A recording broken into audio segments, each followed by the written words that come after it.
Have you ever had anything bring you to the point that you wasn't sure if you could get out of this? Somehow it's not the one thing, but it's everything. It's everything you went through all the years before, and to find out that the things are never going to stop coming at you, that finally brings you to the point that you say, you know what, I'm not sure I want to get up out of the bed in the morning if all I got to face is another fight. This is for those of you who are going through the fight. Those of you who are wondering, how can I keep going like this? Some of you have been through so much that you should have lost your mind. It's all right to fail as long as you fail forward. It's all right, but I need you to have heart, because there's some things you just can't get without perseverance. Don't think it's strange when things happen to you, because every man, every woman, every boy, every girl will go through a time where your faith will be tested. I know what it's like to barely hold on, to barely feel like you're breathing, and barely feel like you can come up for air. Look up. Look up and recognize that there is a way out. There is a path for you to take. And it's not an easy path. It takes courage and it's hard. But what is the other choice? What else can we do? Let the darkness completely consume us, be overtaken by temptation and vice? No. Do not accept that. You can triumph over these dark forces. You can become better. You can be better.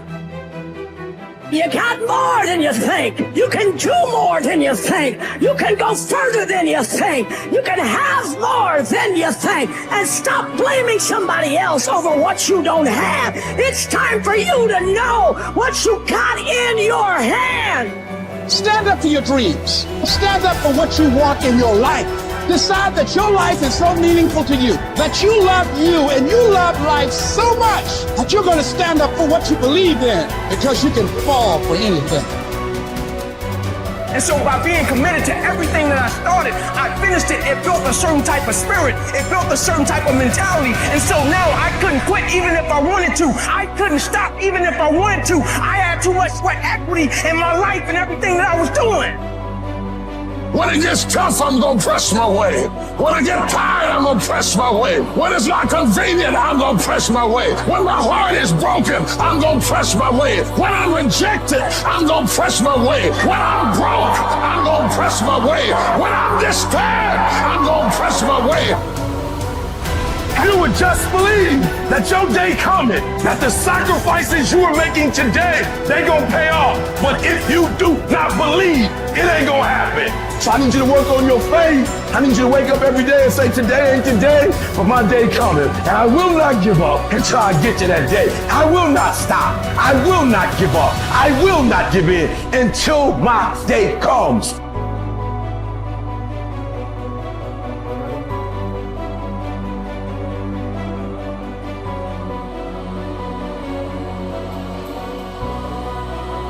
This is another concept which has made its rounds in the world, that something else should motivate you to do what you're doing.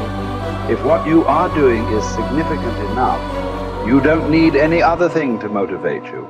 If what you are doing is truly significant to life, why do you need another motivation to make that happen?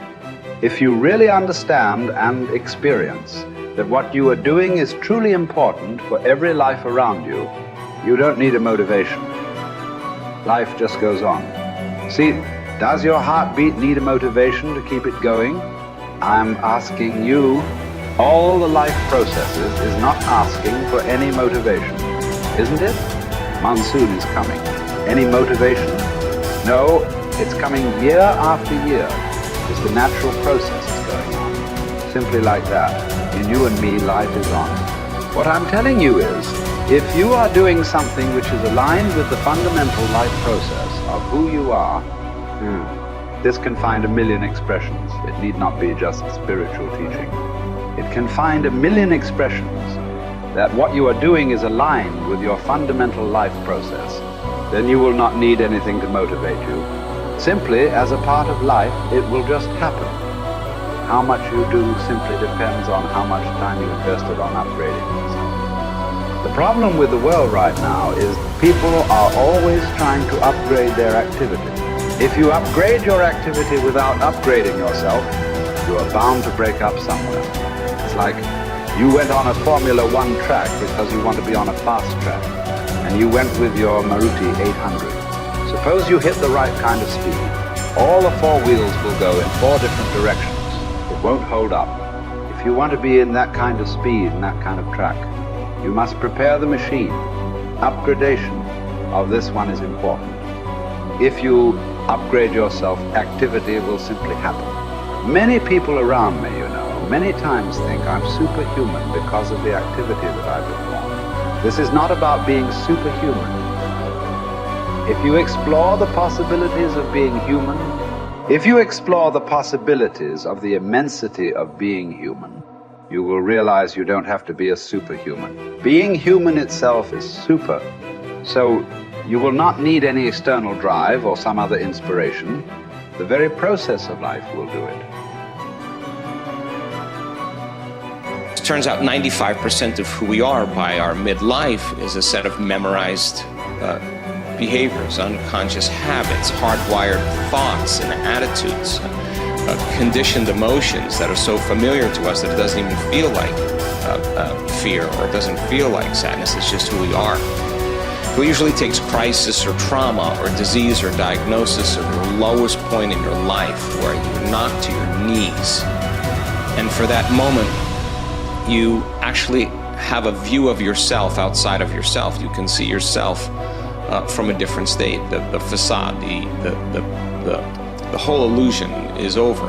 And that's when a person really begins to think about what they've been thinking about. They begin to notice how they speak or how they act.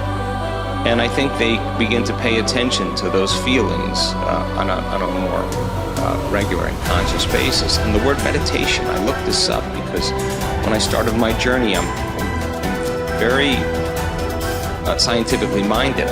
The word meditation, the symbol means to become familiar with. So then the first step to change, if you wanted to create a new life, you have to change. To change your personal reality, you have to change your personality. And the first step is consciousness or becoming aware. So the moment you become conscious of your unconscious thoughts, the moment you become aware of your automatic reflexive habits and your emotional reactions, the moment you can become so conscious of those unconscious states of mind and body that you don't go unconscious again, so familiar with those states. And how many times do we have to forget or go unconscious till we no longer forget or go unconscious and we stay conscious? That's lighting a match in a dark place. And most people, when they do meditation, they actually think, when those voices come up and when the chatter starts and those emotions start, they actually think that they're doing their meditation wrong. And I want them to know that they're actually doing it right, because you're coming up against those thoughts that slip by your awareness unnoticed or unchecked by many people. You all of a sudden catch how you speak.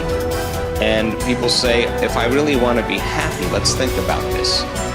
I don't want to complain. I don't want to blame. I don't want to make excuses. I don't want to feel sorry for myself. I'm going to stop that. Now that's breaking a habit of being yourself. That takes a lot of energy and a lot of awareness. And our environment then, the circumstances, our environment are always available for us to think and feel equal to everything in our life, So the environment for many people, as we said earlier, controls the way they think and feel. So when they respond to their coworker, when they respond to the news, when they respond to the traffic in their life, that response causes them to return back to those unconscious programs. But sitting in a meditation and really sitting in the fire and believing that there's something on the other side of that thought, believing that there's something on the other side of some behavior or some emotion that makes us feel a certain way. That's stepping into the unknown, and it takes us disconnecting from the environment. That's what meditation is about. Playing music or hearing nothing, or closing your eyes and not eating, not smelling, not tasting, not feeling with your body. You're putting your body away and you're not letting it be the mind or the program. You're making it sit still. You're training the animal, right?